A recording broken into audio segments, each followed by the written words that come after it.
주 예수여, 오늘도 주의 말씀한테 보여서 말씀을 듣고 묵상할 수 있는 그런 좋은 여건을 배려해 주셔서 말씀 앞에서 함께 모여 찬양하고 말씀을 상고할 수 있는 이런 은혜 가운데 우리가 있음을 감사드립니다. 우리 생애가 얼마 남았는지 아직 알 수 없지만 주님께서 제자들에게 가르쳐 주신 그 길을 우리도 끝까지 쫓기를 원하는 간절한 마음으로 주의 말씀 앞에 모여서 말씀을 상고합니다. 말씀 가운데 기름을 부어주시고 하늘의 빛을 비춰주셔서 우리 형제 자매님들 심령과 마음이 밝은 가운데에서 광명의 세계, 생명의 세계로 이끌림 받아 올라가는 축복된 시간이 되도록 오늘 이 시간도 우리 심령과 마음을 주장하시고 말씀을 들을 때 또 읽을 때 빛이신 하나님이 형제 자매님들 심령과 마음에 충만한 은혜로 임재하셔서 깨닫게 해주시길 주 이름으로 기도합니다. 아멘. 아멘.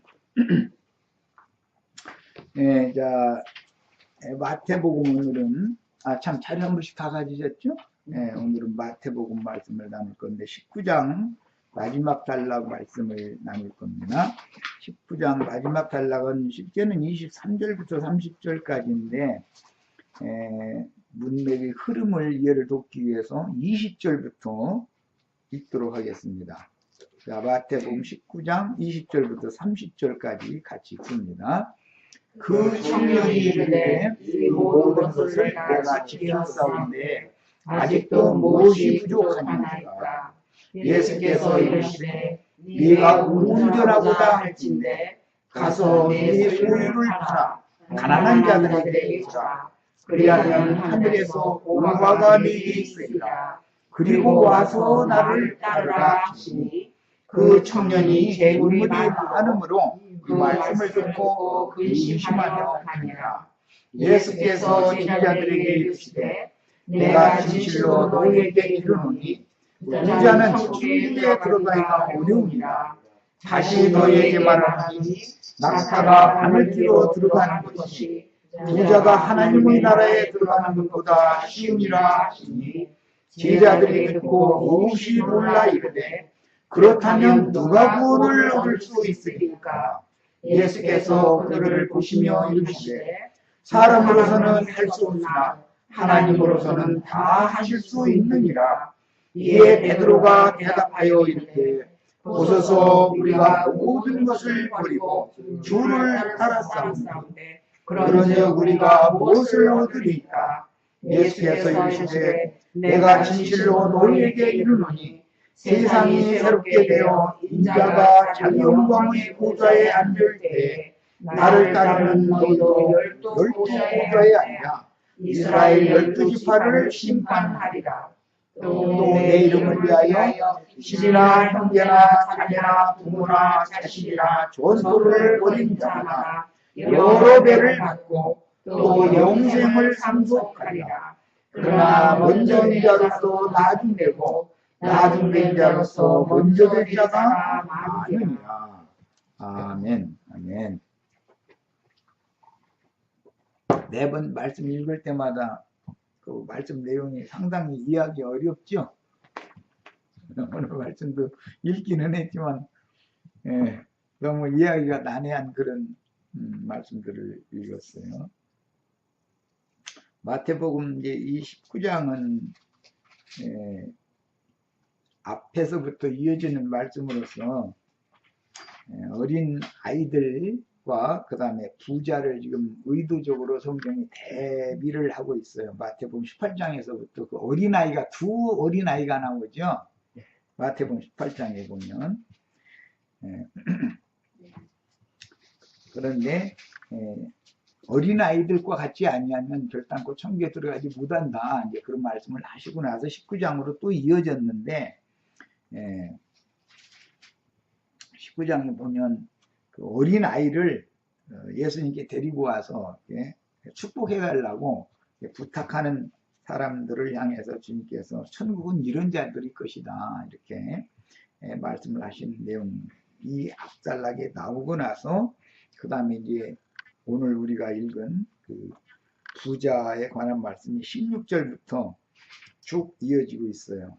그래서 부자와 어린아이, 돌이킨 어린아이가 있고 돌이키지 않는 어린아이도 있는데, 돌이킨 어린아이들이라는 것은 이제 여기서는 제자들을 주님 염두에 두고 하시는 말씀이고, 돌이키지 않는 어린아이와 같은 사람이지만 돌이키지 않는 사람의 대표는 지금 말하자면 부자 청년인 것이죠. 이게 다 이제 상징적인 말이죠.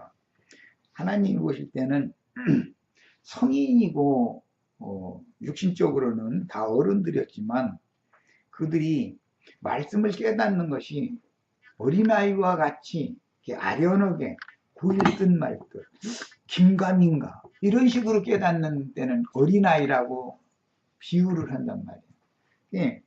제자들도 어린아이고 부자도 어린아이인데 제자들은 주님의 말씀을 듣고 돌이킨 사람들이에요. 그런데 이 부자는 주님의 말씀을 듣고 자기가 부자인 거로 주님을 따라가는 것이 아니라 제 길로 간 얘기를 했어요. 돌이키지 않는 거죠. 그런데 하나님 보실 때는 영적으로는 다 어린아이들인 거예요. 어린아이들인 거예요. 그런데 돌이키는 사람이 되는 것이 그렇게 중요하다. 그 얘기를 지금 하신 거예요. 축복을 해 주실 때는 돌이킨 어린아이를 축복해 주실 수 있는 거죠. 돌이키지 않는 어린아이는 축복을 해 줄 수가 없는 거죠. 그러니까. 사실은 지금 주님께서 이 부자에게 하신 말씀이 마가복음에서는 그를 사랑하심으로 그에게 말씀을 해 주셨다 그랬어요. 어린아이는 다 부모, 어른은 어린아이를 사랑하기 마련이잖아요. 그런데 이 부자 청년을 주님이 사랑하심으로 유대교 지도자들을 사랑한 게 아니에요. 유대인 중에서 온 사람이지만 이 부자 청년은 하나님의 사랑을 받을 만한 어린아이였었거든. 하나님 오실 때는. 그런데도 그 자기가 가진 부를 다 버리고 팔아서 가난한 이웃들에게 주고 그리고 나를 따라야 된다. 이렇게 말하니까 영생에 들어가기는 원했지만 그 길이 너무 힘든 거예요. 부자를 위해서는. 그래서 그 말씀이 오늘 이제 결론 말씀입니다. 지난 서울에서 마무리를 다 19장을 다 못하고 이제 오게 됐는데 오늘 우리가 말씀 나누고자 하는 23절에서부터 이 말씀에 있기 위해서 서울에서 말씀을 나눴었던 그 마무리 부분을 그때 당시 모든 부분이 있어서 잠깐 소개하고 오늘 자료로 들어가도록 하겠습니다. 그러니까 지금은 내 입만 쳐다보시면 돼. 그러시면 됩니다. 부자 청년에게 가서 내 소유를 팔아 가난한 자들을 주어라. 네가 온전하고자 하면은 그렇게 해라 그랬어요. 온전하다라는 말은 이제 텔레이오스라고 하는 이 용어 자체가 장성한 자다, 성숙한 자다, 성년에 이른 자다 그런 뜻이에요. 그러니까 주님이 지금 부자가 지금 어린아이가 아니고 육신적으로는 청년이잖아요. 그러나 주님이 보실 때는 어린아이로 보시는 거예요. 뭐 베드로도 다 그거 청년들이죠. 그 제자들이다. 그런데 주님 오실 때는 어린아이로 보는 거예요. 그런데 아까 소개해드린 것처럼 제자들은 너희가 돌이켜야 된다 하니까 제자들은 돌이킨 어린아이들이고 이 부자는 주님이 사랑하시는 어린아이였지만 돌이키라고 얘기를 하면은 돌이키지를 않는 사람이란 말이에요. 제 길로 갔다는 얘기니까 제자들은 끝까지 주님을 따라가는 얘기를 지금 하는 거고 이걸 대비하는 거예요. 우리 지체들도 이런 말씀을 통해서 세상사나 또는 여러 가지의 나를 붙잡는 것들이 너무 많기 때문에 그런 것들을 모든 걸 다 이렇게 끊어내고 주님이 앞서서 가시는 길을 사실은 지금 예루살렘으로 죽으러 올라가는 길이거든요. 그 길을 그 길을 따라간다는 게 이게 쉬운 것이 아니에요. 오늘 말씀을 가볍게 들으시지 마시고 주님 나라에서 후사가 되고 공동 왕들이라고 그러는데 영어로 그 코킹들이라고 이렇게 번역을 했죠. 킹제임스 성경에 보면 이제 동양 용어로는 분봉왕이라고 그래요. 황제는 많은 그 나라들을 이렇게 다스리는 왕들을 보내가지고 다스리게 해가지고 전체를 다스린 거죠. 이 미국이 그런 식이죠. 각 주정부가 있고 주정부의 주지사는 주의 나라에서 그 군부 왕들이잖아요. 유나이티드 스테이트의 그 대통령은 미국이라고 하는 나라 전체를 통괄해서 다스리는 대통령인 거, 이런 것을 생각하시면 돼요. 로마 시대도 로마 시대는 제국이었기 때문에 로마만의 나라가 아니죠. 물론 군대로 다 점령을 한 것이지만 소아시아나 중근동 전역을 이게 군대로 점령을 해가지고서 각 나라들을 군부왕을 세워가지고서 로마가 다스렸단 말이에요. 그런 걸 생각하시면 돼요. 그런데 오는 세상에 주님의 나라도 그렇게 된다는 거예요. 세상 나라가 주와 그리스도의 나라가 된다라는 말은 군부왕들을 통해서 다스리는 거예요. 이 전 세계를. 그런 나라가 반드시 실현된다는 걸 우리는 믿고 그 나라를 기업으로 상속받는 걸 우리는 추구하는 거예요. 기왕이면은 우리 박경희 자매님이 나는 2국을 다스리는 권세를 행한다면 박경희 자매님은 10국을 꼭 다스리셔야 돼. 그럼 이제 내가 가서 대한민국 대통령이 미국에 오면은 아무래도 굽혀가면서 이렇게 악수하자고 그러지 뭐 이렇게는 안 할 거 아니야. 우리는 약소국이고 여기는 전 세계를 지배하는 초강대국인데 다 그런 권세를 다 받으시기를 바래요. 그렇게 되시기를 바래요. 이건 그러니까 참 중요한 성경 내용이라는 게 참 너무 중요한 얘기인 것이죠. 이 부자 청년은 영생 얻는 길을 구하러 지금 구도자로서 예수님을 만나러 온 거잖아요. 내가 무엇을 행해야 영생을 얻을 수 있습니까? 그거 질문을 하러 온 거거든요. 그런데 이제 그런 질문을 하는 사람을 보고 이제 그를 사랑하사 이렇게 해야만 영생을 얻는다. 이제 그 얘기를 하니까 그게 부자였기 때문에 그거를 다 버리고 주님을 따라간다는 게 쉬운 일이 아니었기 때문에 그냥 근심하며 돌아갔다는 거예요. 이것을 대비해요. 제자들은 그러니까 나중에 우리는 모든 것을 버리고 주를 쫓아 싸운죠. 우리에게 무엇을 주시겠느냐고 이제 이 얘기를 하니까 영생을 주시는 거에 대해서 연계를 시켜서 답변을 하셨잖아요. 오늘 말씀 읽은 대로. 영생을 얻는 문제뿐 아니고 이제 그 20장으로 넘어가서 또 보면은 이게 주님 나라가 이루어지면은 좌편 우편에 말하자면 분봉왕이든지 장관이죠.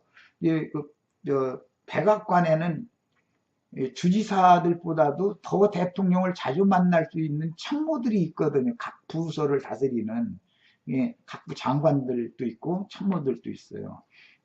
그런 권세를 준다는 거예요. 예수님을 늘 앞에서 모시는 그런 권세를 준다. 그런 약속이 있어요. 우리는 이런 약속을 유업으로 꼭 받는 축복이 다 우리들의 것이 되기를 바라요.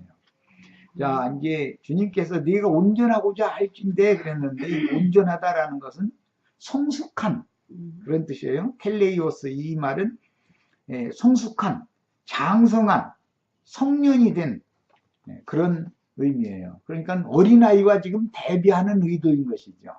네가 지금은 육신적으로는 부자 청년이지만 내가 보기에는 너는 어린아이다. 네가 성숙한 자가, 온전한 자가 되고자 하면은 이렇게 해야 된다. 그 얘기를 한 거예요. 그게 온전한 자가 되지 않으면 주님 나라에서 영생을 유업으로 받지 못한다. 지금 그 말인 것이죠. 기독교식으로 예수 믿기만 하면 다 천당 가고 이게 아니란 말이에요. 구원을 얻었을지라도 온전케 돼야 되는 거예요.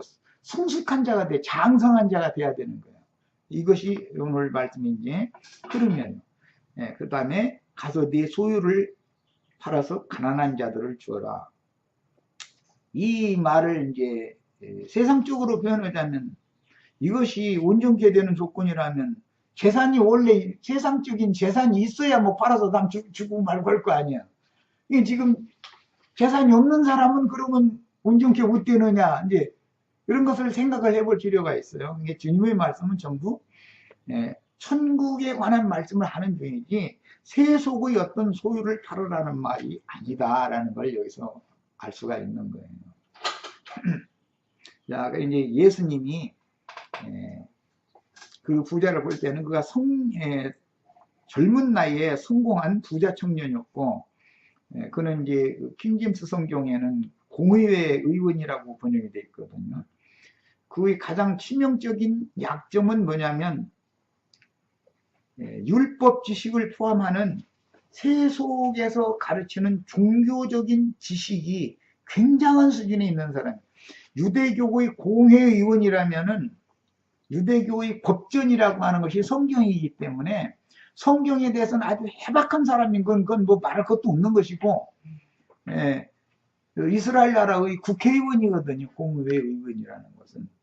그런데 현재의 국회의원보다도 더 권세가 강한 것이 삼권을 다 지배하고 있는 게 그 공의회였었어요.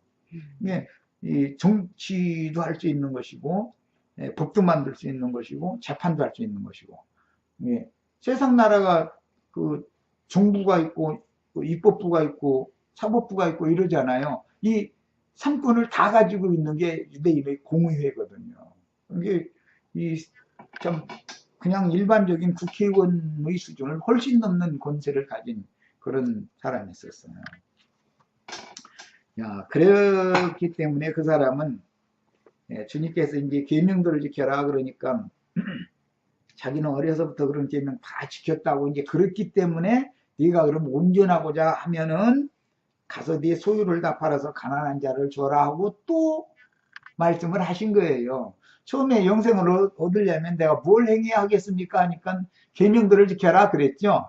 그런데 계명들 얘기하니까 그거는 내가 어릴 때부터 다 지켰다고, 그럼 또 무엇이 부족하냐고 이렇게 질문을 또 했기 때문에 예수님도 네가 이제는 온전케 되고자 하거든 이라는 말을 하신 거예요. 처음에는 영생을 얻으려면 계명을 지켜라 그랬던 거고, 그런데 계명 다 지켰다고 그러니까 뭐가 또 부족한 것이 있냐 그러니까 네가 온전케 되고자 하면, 즉 장성한 자가 되고자 하면 가서 네 소유를 다 팔아서 가난한 자들에게 주고 그리고 나를 따르라. 그래야 하늘에서 무화과 내게 있을 것이다. 이렇게 말씀을 하신 거예요. 이게 문맥의 흐름을 잘 이해하셔야 돼요. 그래서 그는 어려서부터 모든 계명들을 종교 의례로 철두철미하게 지키는 것이 아주 몸에 밴 사람이에요. 이 사람은. 그 다음에 그럼에도 불구하고 그가 메시아를 이렇게 찾아와서 영생 얻는 길이라든지 그 다음에 온전케 되는 방법이라든지 이런 것을 질문을 한다는 것은 다른 공의회 의원들, 유대교 지도자들보다 이 사람은 진짜로 낮출 만큼 낮춘 사람이에요. 이만큼 낮출 수가 없을 만큼 낮춘 사람이에요. 자, 예수께서는 그의 이런 뭐가 또 부족합니까? 이 말을 듣고 주님이 말씀을 이제 지적을 딱 해준 건 온전케 되고자 하는 얘기를 했어요. 이것은 장성한 자가 되려면 레위기 27장 28절로 29절을 빨리 읽고 오겠습니다. 거기 보면은 헤렘 율법이라고 하는 것이 나와요. 온전히 바쳐야 되는 율법이 나와요. 가나안 땅에 들어가려면 즉 이제 신약의 용어로 하자면 천국의 침노를 하려면 20세 이상 돼야만 천국에 들어가는 거잖아요. 가나안 땅에. 이게 온전케 되는 거잖아요. 자, 레위기 27장 28절로 29절. 자, 가나안 땅에 들어가는 천국의 군사로서 온전한 사람이 되려면 필수적인 전쟁 수칙을 알아야 돼요. 그게 뭐냐? 가나안 땅 대적들과 전쟁을 하는 데는 자, 레위기 27장 28절 29절 읽습니다. 어떤 사람이 자기 소유 중에서 오직 여호와께 온전히 바친, 여기 같은 그 온전이라는 말이 나왔는데 히브리어와 헬라가 다를지라도 사실은 장성한 성숙한 그런 의미가 있어요. 여기서도 마찬가지예요. 온전히 바친 모든 것은 사람이든지 가축이든지 기업의 밭이든지 제일 중요한 것은 밭이나 뭐 가축이나 이런 것보다도 사람 자신, 나를 온전한 사람으로 하나님께 바치는 게 제일 중요한 거죠. 지금 내가 말하고자 하는 의도를 잘 감을 잡으셔야 돼. 밖에 있는 어떤 소유물을 온전히 바치는 것 중요하지만 더 중요한 건 사람 자신을, 제일 중요한 건 사람이다 이거예요. 나 자신을 온전한 자로 여호와의 것으로 바치는 것이 제일 중요한 문제다 이거예요. 이 말씀을 지금 네가 온전케 되고자 하거든 하는 말씀에서 이 말씀을 딱 갖다 끌어다 인용을 하신 거예요, 예수님이. 예. 신약에 어떤 말씀이 나오면 이 말씀은 어디에서 무슨 의도로 인용한다라는 걸 알아야 된단 말이야. 그게 이제 하나님의 선지자죠. 그러니까 모든 성경을 다 알고 있어야 돼. 예. 자, 첫 번째는 사람이에요. 우리 형제 자매님들이 온전한 자로 주님의 것으로 드려져야 된단 말이에요. 자, 이 말은 20세 이상 이스라엘 군대로 편성이 되면 이스라엘의 왕이신 하나님의 소유로 그 이스라엘 나라의 것으로 완전히 맡겨진 거죠. 군인이라는 건. 네. 생사여탈권이 국가에 있는 거 아니에요. 그 왕에게 있는 것이고, 왕은 어떤 나라에 전쟁을 넣어 보낼 때 국가를 위해서는 이기도록 싸워라 첫째는 그러고, 이길 수 없으면 죽기까지 싸워라, 꼭 그게 군대 명령이잖아요. 충성을 요구하는 거거든. 이것이 온전한 자, 20세 이상 된 사람이 하나님께 나를 온전히 드릴 수 있는 조건이다 이거예요. 하나님 나라를, 영생의 세계를 유업으로 받기 위해서는 그런 하나님의 군대로서 전쟁에 투입이 되어야 되는 그런 개념을 갖고 있다 이런 말이야. 이 말씀 내용이 이게 가나안 땅 쳐들어갔을 때의 전쟁 수칙이라고 그러는 거예요. 그래서 온전히 바쳐진 것은 팔지도 못하고 무르지도 못하나니 바친 것은 이라고 그랬는데 맨 먼저 뭘 바쳐야 된다고요? 나를 온전히 바쳐야 된다. 나를, 나 자신을. 그렇죠? 우리 형제 자매님들을, 나의 생명 자체를, 나 자신을 온전히 주님의 것으로 바쳐야 되는 것이 제일 중요하단 말이야. 나의 소유물 이제 나머지 재산 이게 바치는 것은 둘째 문제예요. 나를 먼저 바쳐줘야, 내가 바쳐지면 나에게 주신 모든 것은 자동적으로 주님 것인 거예요. 그죠? 나에게 주어진 모든 세상 지식이나 세상의 권세나 재물이나 좋은 집이나 이쁜 아내나 훌륭한 남편이나 자식들이나 모든 것이 나와 관련이 되어 있는 나에게 하나님이 주신 것을 나는 다시 나 자신을 주님 것으로 드린다는 뜻은 나에게 연관된 건 자동적으로 주님 것이 된다는 뜻이 아니냐 이 말이에요. 이것을 구속이다 그래요. 구속. 예. 구속이라는 개념은 사람을 하나님 것으로 드려지면 그 사람에게 주어져 있던 모든 것들은 다 주님의 것이 되기 때문에, 구속은 하나님은 사람을 구속하는 데 목적을 두는 거예요. 그럼 나머지는 다 같이 구속되는 거예요. 사람이 만물의 영장이니까. 네. 그런 개념, 이걸 대표성이다 그래요. 자, 온전히 바친 것은 다 여호와께 지극히 거룩함이며 온전히 바쳐진 그 사람은 다시 무르지 못하나니 반드시 죽일지니라. 그랬으니까 죽도록 충성하라 라는 말이 어디서 나왔는지, 신약의 용어가 뭔 말인지 아시겠죠? 네. 네. 오늘 내가 온전하고자 할진대 할 때 이 말씀을 딱 갖다가 예수님이 인용을 한 거예요. 마태복음 29장. 그러니까 그냥 이런 성경, 신약 성경이라는 게 얼마나 어려운지 몰라요. 근데 그냥 무턱대고 읽으면은 그게 무슨 소리인지 어떻게 알아요? 예수님은 지금 하고자 하는 어떤 의도가 있는 건데, 말하고자 하는 어떤 의도가 있는 건데, 이런 것을 이해를 하셔야 돼요. 이거 헤렘율법이다 그래가지고 가나안 땅에 쳐들어가면은 젖것, 만물, 그 다음에 그 성에서 제일 좋은 것, 이런 것들은 별도로 구분을 해놨다가 하나님의 것을 온전히 드려야 돼요. 그런데 아간이라는 사람이 있었죠. 유다지파, 네. 세라 족속 중에 아간이 온전히 바쳐야 되는 금, 은, 외투 한 벌, 이것을 자기 장막에다 몰래 감춰놔뒀었죠. 그것 때문에 아이성 전투에서는 패전을 하게 되는 결과가 왔고, 아간과 그 가족이 아골 골짜기에 끌려가서 돌에 맞아 죽고, 그 산채로 땅 입을 벌려서 그를 이렇게 삼켰다는 거잖아요. 그런 징벌을 받았잖아요. 자, 이런 이치를 잘 깨달으셔야 돼. 그러니까 온전히 바쳐진 사람은 어떻게 하라 했어요? 반드시 죽여라 그랬다. 물을 수 없는 거다 이거예요. 우리 오자매님, 주님의 것으로 나를 주님의 것으로 드립니다. 바칩니다. 했으면은 이제는 물을 수 없는 거예요. 하나님과 약속해놓고 물을 수 없는 거 그 약속인 거예요. 이제는 뭐 찬송가처럼 살아도 주의 것이요 죽어도 주의 것이요 이제는 난 주의 것입니다. 주님의 것입니다. 이렇게 헌신을 해서 그렇게 하면은 주님께 시집갈 때 그게 서로 서약하는 그 이스라엘이 이게 서약을 할 때 하는 말이에요. 여기 이제 시편에 나오는 그 말이 시편에서 인용이 됐는데 혼인을 할 때는 신부와 신랑이 서약을 해요. 그 신부가 신랑에게, 신랑은 또 화답으로 신부에게 나는 당신의 것이고 당신은 내 것이고 서로에게 이것을 서약을 해요. 그러면 이것은 물릴 수 없단 말이에요. 그래서 일단 이스라엘은 결혼을 하면 이혼이라는 게 그래서 없는 거예요. 무르지를 못하는 거예요. 죽어야 돼. 이거 물으려면 죽어야 되는 거예요. 이혼이라는 게 이만큼 그래서 엄격한 거였었던 거예요. 그런 이치를 아셔야 돼. 이것은 예수님에게 우리가 일단 신부로서 약혼을 할 때 서약을 하는 것과 같은 거예요. 이제는 내가 이 세상신 마귀의 것이 아니고 완전히 주님 것입니다. 이렇게 서약을 하면 주님이 그 서약을 받아들여 주시면 물을 수 있는 거예요. 물으려면 죽어야 끝나는 거예요. 그 약속이라는 건 죽으면 해지가 되는 거니까.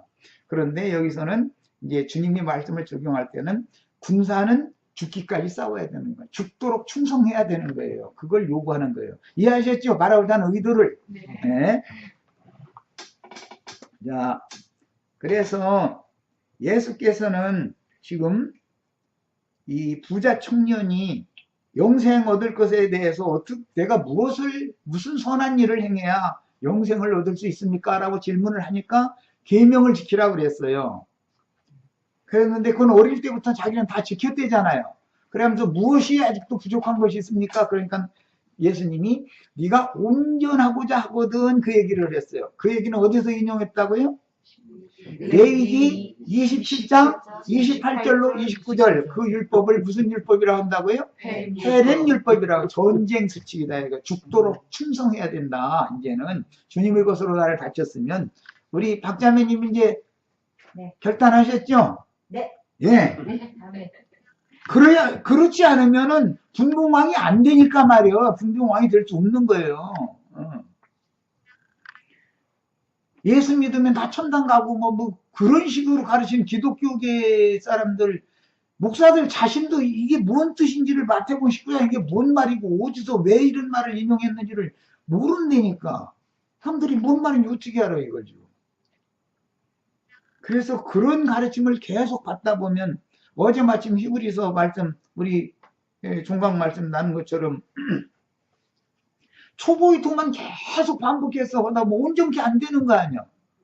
갓난아이, 어린아이는 여자는 계수에 들어가지 못하는 거예요. 천국 계수에는 20세 이상 50세까지 이스라엘의 군대에 들어갈 수 있는 사람만 천국 계수에 들어가는 거예요. 너무 간단한 이치인데도 이런 이치를 너무 몰라. 20세 이상 50세까지 이스라엘의 군대가 된다는 건 뭐 온전케 된다라는 말이죠. 그 사람은 하나님과 일단 자기 자신을 바치기로 서약을 했으니까 이제는 남은 건 죽도록 충성하는 것밖에 없는 거예요. 네. 이 이치를 마음에 담아 두시고 이제 말씀을 이제 들으셔야 돼요. 부자 청년은 영생을 얻는 방법을 질문을 했고 계명을 지키라고 그러니까 나는 어려서부터 계명을 다 지켰다고 자부했지만 그 다음에 내가 또 무엇이 부족하냐 그러니까 주님께서는 온전케 되는 얘기를 했어요. 그러니까는 영생을 얻는 것이 끝이 아니죠. 사망에서 생명으로 옮겨지는 것은 믿기만 하면 되는 문제잖아요. 갓난아이로 태어날 수 있는 거잖아요. 태어나면 다가 아니다 이거요. 온전케 돼야지. 장성한 자가 성숙한 자가 돼야 된다 그 말이요. 자, 그리고 나서 이제 하나님께 온전히 바쳐야 할 것들을 자기 장막에 감춰두고서 영생이신 주님을 쫓을 수가 없다라는 걸 지금 예수님이 의도적으로 아간을 염두에 두고 이 부자 청년에게 얘기를 한 거예요.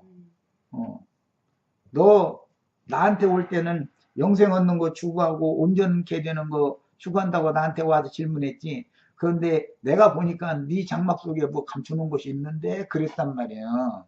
뭔 말인지 아시겠죠? 이제 충분히. 네. 그런데 이 사람은 감춰놓은 것을 주님께 그것까지 바치기는 너무 어려웠던 거예요. 그러니까는 근심하며 가버렸다는 거예요. 천국의 상에서 완전히 제외되는 거죠. 자, 그 다음에 네 있는 모든 것들을 다 팔아서 이웃에게 주고 그렇게 되면 네가 하늘에서 보화가 되게 있을 거다 그랬어요. 그런데 이 사람은 하늘의 보화보다 자기 장막에 감춰둔 그 보화가 더 귀한 거예요. 그러니까 주님을 따라가지를 못하는 거죠. 21일 마무리 절에 그 청년이 재물이 많음으로 이 말씀을 듣고 근심하며 갔다 그랬어요. 그런 걸 보니까 구도자는 구도자죠. 그렇게 성공한 세상적으로 성공한 청년이 예수님한테 와서 영생 얻는 길도 물었고 그 다음에 영생 얻는 길은 계명을 지키는 건데 계명은 다 지켰다고 그러니까 네가 뭐가 부족하냐 하고 또 그러니까 또 아직 부족한 것이 있다. 네 있는 모든 거 다 팔아서 가난한 자들에게 주고 그럼 하늘에서 보아가 네게 있으리라. 그리고 나서 나를 따르라. 그런 거거든. 주님의 길을 따라간다는 게 이 청년이 너무 어려웠다는 것을 이제 여기서 보여줘요. 기독교 예식으로 예수 믿으면 축복받아서 부자 되고 그건 복음도 아니에요. 그런 일이 어디가 있어. 열심히 일을 하시면 일한 만큼 대가를 주시는 공평한 하나님이니까 놀지 말고 게으름 피지 말고 이렇게 일하시면 되는 거예요. 그거는 세상 사니까. 그러나 육신적인 부자가 더 중요한 게 아니라 그 영혼이 풍요를 누릴 수 있는 부자 되는 길이 더 중요한 거예요. 사실은. 자, 이제 오늘 자료 말씀으로 이제 넘어가겠습니다. 부자는 천국에 들어가기가 어려우니라 23절에 그랬죠? 세상에서 성공한 부자는 이 사람은 율법 지식도 갖추었고 재물도 지위도 세상 사람들에게서 인정받는 선하다는 평판도 세상 사람들한테도 나쁜 사람이라 소리를 안 듣는 사람인 거죠. 인간적으로 보면 너무 원만하고 너무 좋은 사람이 잡을 데가 없는 사람이에요. 이게 세상 말로 구색 갖출 건 다 갖춘 거죠. 지식도 많고 그 가정 배경도 조상 대대로 좋은 가정이고 또 사회적으로도 공의회 의원이고 사람들이 다 그는 정말로 선한 사람이라는 평판도 듣고 그러면 모든 걸 다 가진 사람이잖아요. 그런 개념, 여기 나온 부자라는 개념이. 그러니까 그는 세상에서 누릴 만한 것들이라는 건 다 소유한 그런 한 사람이었었다. 세속 재물이 부자라는 개념의 대표적인 항목은 될 수 있지만 여기서 말하는 부자라는 개념은 세상 사람들이 생각하는 부자라는 개념과는 다른 개념입니다. 모든 것을 다 갖췄다라는 뜻이다. 여기서 말할 때는 인간적으로는 빠지는 것이 없는 갖춰진 사람이다. 그런 뜻으로 이 부자라는 용어가 사용이 된 거예요. 그래서 그 헬라어 단어를 내가 그 부자라는 말 그걸 해준 거예요. 플루시오스라고 하는 건 풍부하다. 모든 것이 다 갖춰졌다 그런 뜻이에요. 물론 하나님과 재물을 겸하여 섬기려 하는 자들은 재물을 사랑하는 마음 때문에 하나님에 대한 마음이 막히거나 무관심하게 되는 요인이 되므로 세상 재물이 많은 부자들의 재물을 힘으로 의지하여 영생을 얻으려 한다면 당연히 메시아의 왕국에서 누리는 영생을 위하여 기꺼이 모든 소유를 이웃에게 나누어주고 주님을 쫓기는 어렵습니다. 세상 재물이라는 것도 만약에 문자들 해석해서 있는 거 다 팔고서 유산 줘버리고 빈몸으로 예수님 따라간다고 하면 그것도 어려운 일이잖아요. 그런데 예수님은 그런 걸 요구하는 게 아니다는 거예요. 지금 잘 아시겠지만 마지막 절이 뭐죠? 먼저 된 자로서 나중되고 나중된 자로서 먼저 될 자들이 많으니라 무슨 뜻이에요? 본토 친척 아비집을 떠나서 주님이 가라하는 기업, 가라하는 것이 어디예요? 가나안 땅 약속의 기업이 있죠. 새하늘과 새 땅을 들어가기 위해서는 땅에 모든 것들은 다 초월하고 벗어나서 들어가야 되는 거다. 지금 그 얘기를 하고자 하는 거예요. 그런데 그러니까 여기 이 부자가 갖고 있었던 모든 것은 육신적으로 보자면 부모님도 포함되는 거예요. 가족도 포함되는 거고. 그러니까 제자들이 우리가 모든 것을 버리고 주를 쫓았다 그랬는데 예수님이 답변하실 때는 형제나 자매나 부모나 자식이나 전토를 벌이는 자는 여러 배를 받는다 이렇게 말씀을 답변을 그래서 그렇게 한 거예요. 이것은 사역의 일에 전적으로 나서는 하나님의 군사로 부름을 받은 종들로서 영생을 얻는 생명 얻는 것만이 문제가 아니라 열국을 다스리는 권세를 얻는 그런 보상을 받는 문제를 지금 두 단계를 포함해서 말하는 중이다. 그런 말이야. 말하고자 하는 의도가. 자, 그리고 나서 이게 이제 단순히 세상 재물만을 의미해서 하나님의 것으로 온전히 받지 하는 문제라면 그 사람이 구속되면 그 사람의 소유들도 하나님의 것이 되는 것이지만 그 청년은 자신은 하나님의 생명을 얻어서 하나님의 것이 자신이 하나님의 것이 되기를 원하면서도 자기에게 주신 율법 지식들이나 소유들이나 또는 뭐 사회적인 백그라운드 이 모든 것을 다 포함하는 말이에요. 재산이라면 단순히 돈만을 말하는 게 아니에요. 그것을 하나님의 것으로 온전히 바친다라는 것은 돈뿐이 아니라 세상에서 취한 애굽의 학술이나 지식이나 기술이나 이런 것도 주님의 것으로 들여서 써야죠. 교회를 위해서 봉사하게 될 것을 염두에 두고 예수님은 하는 말이다 이 말이에요. 예. 그러니까 모세가 애굽의 말과 애굽의 일에 대해서 능통했죠. 그러니까 모세를 주님이 얻으시면 모세가 그동안에 갖춘 모든 것을 다 주님을 해서 쓸 수 있지 않냐 그 말이야. 그런 뜻이단 말이야. 단순히 이 재산 다 팔아서 이웃을 줘라 그런 말이라면 예수님이 재산 강탈하는 사람 뺏기 더 되냐 이 말이야.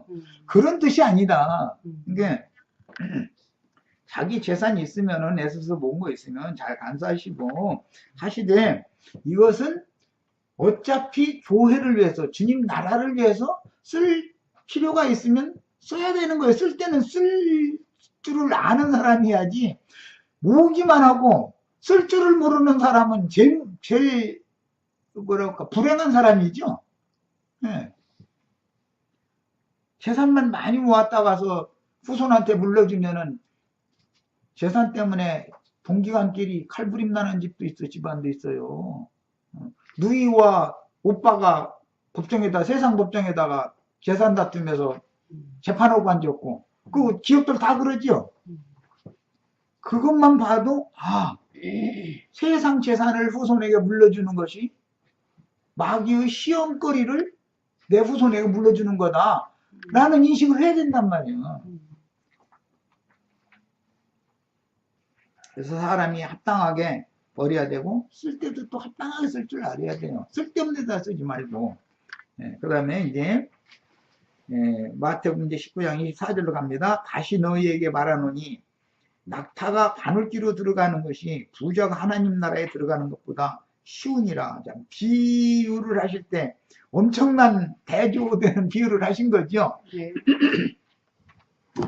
그러니까 낙타가 바늘귀를 나갈 수 없다는 것은 누구나 아는 일인데 그보다도 더 어렵다. 낙타가 바늘귀를 나가는 것보다도 더 어렵다 그랬으니까 이건 도무지 안 되는 일이다 지금 그 말이잖아요. 부자란 것은 자기 소유를 버리지 않고는 천국의 그 생명의 세계에 유업으로 얻을 수 있는 조건이 안 된다 지금 그 말이에요. 세상에 많은 것들을 소유한 부자를 지금 약대로 비유하셨고 천국문을 바늘귀라고 비유를 해놨어요. 천국문은 바늘기 같이 좁은 거예요. 그런데 이 부자는 몸이 비대하고 커가지고 바늘길을 아무리 들어가려고 해도 못 들어가는 거예요. 그러니까 지금 이 부자 청년은 영생을 얻고 생명에 들어가기 위해서 주님 앞에 온 거잖아요. 그런데 그 부를 가지고 들어가려고 그러는 거잖아요, 지금. 그러니까 그 부를 가지고서는 천국문을 통과 못 온다. 지금 그 말 하신 거예요. 야, 세상에서 성공한 부자 청년은 많은 소유들로 인하여 크고 육중한 무게를 가진 낙타, 약대로 비유되었으며 그 많은 소유들을 그대로 갖고 인간의 갖춰진 모든 것을 말하는 거예요. 단순히 돈이 많다는 말이 아니에요. 갖고 영생을 얻어서 메시아의 천국에 들어가려면 좁고 협착하여 찾는 이가 아주 적은 생명의 문을 절대로 통과할 수 없다라는 사실을 지금 극적으로 이렇게 비유를 하셨어요. 그러니까 이제 제자들이 그 비유를 듣고 놀래가지고 그렇다면 누가 구원을 얻을 수 있으리까? 영생에 들어가는, 영생을 얻는 건 구원 얻는 거죠. 생명에 들어가는 건 구원 얻는 거잖아요. 이제 제자들이 그렇다면 누가 구원을 얻습니까? 이렇게 질문을 한 거예요. 놀라서. 그러니까 유대교의 가르침을 그때까지 대대로 유대인들은 여호와의 복을 받는다는 것은 세상에서 재물을 많이 얻어서 부유하게 살다 행복한 죽음을 죽는 것, 그것이 그 유대교 지도자들이 가르치는 하나님의 축복이었었어요. 그런데 그 똑같은 유대교 사상이 오늘날 기독교계가 똑같이 물려받았죠. 기독교계가 뭘 가르쳐요? 하나님이 축복을 받으면 부자 돼서 잘 먹고 잘 살다가 죽으면 좋은 데로 가는 거예요. 그게 기독교 가르침인데 그 가르침의 근원이 유대교의 랍비들에게서 그게 유전되는 거다 그런 말이야. 이 베드로와 제자들도 너무 그 가르침을 갓난아기 때부터는 계속 그렇게 가르침을 받았기 때문에 그것이 당연한 걸로 믿고 있었던 거예요. 그런데 예수님은 와서 지금 정반대되는 얘기를 한 거 아니에요. 그러니까 그렇다면 누가 구원을 과연 얻겠습니까? 이러고 예수님한테 이제 놀란 표정을 한 거죠. 자, 26절로 갑니다. 예수께서 그들을 보시며 이르시되 사람으로서는 할 수 없으나 하나님으로서는 다 하실 수 있느니라. 그러니까 부자가 모든 것을 버리고 주를 쫓는 것은 사람으로서는 된다 안 된다? 사람이 하려고 해서는 절대 안 된다. 그런데 하나님이 하시면 다 된다 그랬어. 그럼 하나님이 어떻게 하시면 되느냐? 어제 말씀 나눈 것처럼 거듭나게 하면 되는 건데 거듭나야 되는 거예요. 피 뿌림을 받고 진리 말씀이 믿어지도록 믿음을 주시는 거예요. 그거보다 더 큰 은혜가 없어. 그래서 구원 얻을 만한 믿음을 주시면 믿어지면 들어가는 거예요. 믿어지면. 그런데 이것이 믿어지려면 세상적인, 예를 들어 재물이 너무 많고 재물을 의지하고자 하는 마음이 너무 강한 사람은 하나님이 재물을 뺏어가셔야 믿음을 주실 수 있지, 재물이 있는 한은 아무리 믿음의 말씀을 주어도 안 믿어져. 그걸 의지하니까. 의지하는 건 다른 거니까. 그래서 어떤 경우는 영생을 정말로 얻기를 원하는 사람이라면 어떤 경우는 누구는 뺏어갈 수도 있는 것이죠. 욥 같은 경우는 다 뺏어갔죠. 누구는 또 줘야 믿는 사람이 있어. 안 주면 절대 안 믿는 사람도 있어요. 그런 사람들은 또 이 얘기하면은, 아니 누구는 주고 누구는 안 주고 그런 게 어디가 있느냐고 이럴 거 아니에요. 그런데 고린도 전서에 보면 교회 중에, 너희 중에 부한자가 없다고 한 것이 아니라 부한자가 아주 적다. 그 다음에 학문 있는 자도 아주 적다. 가진 것이 없는 자들이 더 많다. 고린도전서에 보면 그 말이 나왔죠.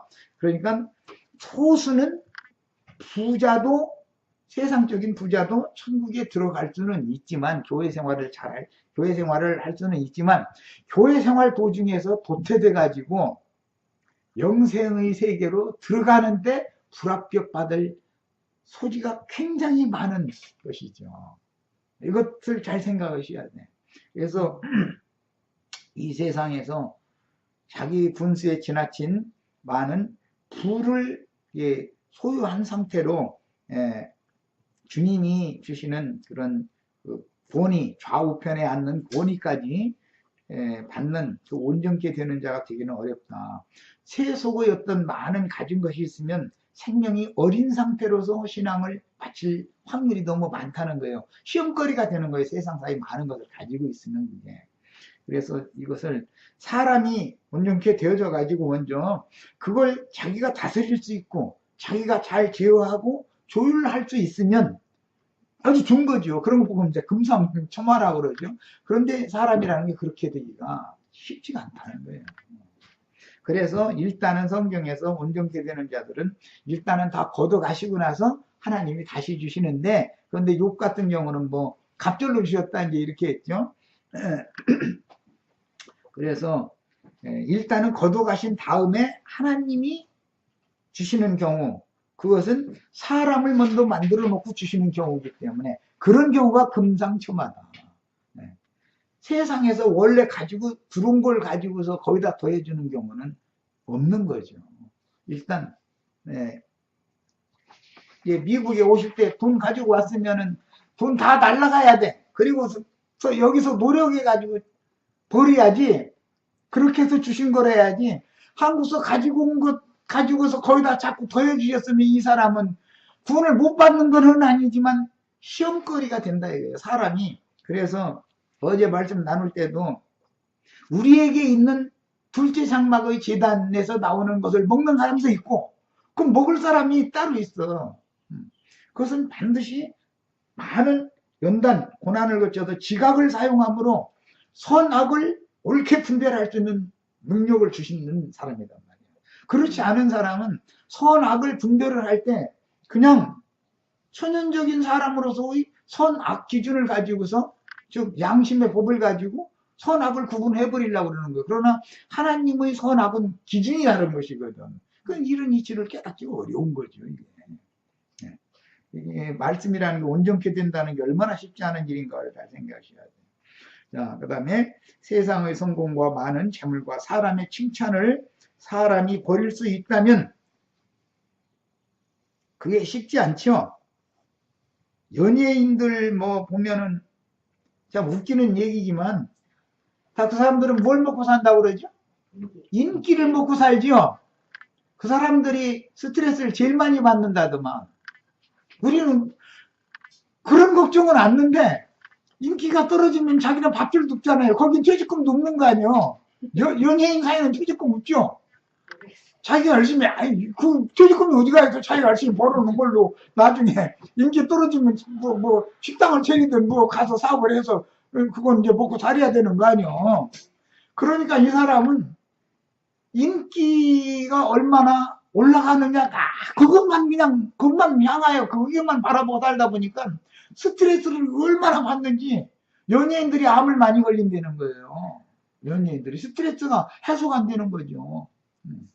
그리고 연예인들이 마약을 많이 한다는 거예요. 왜냐하면 이 막 정신 안정이 안 되니까 수면제도 막 과다 복용 많이 하고 그 사람들이.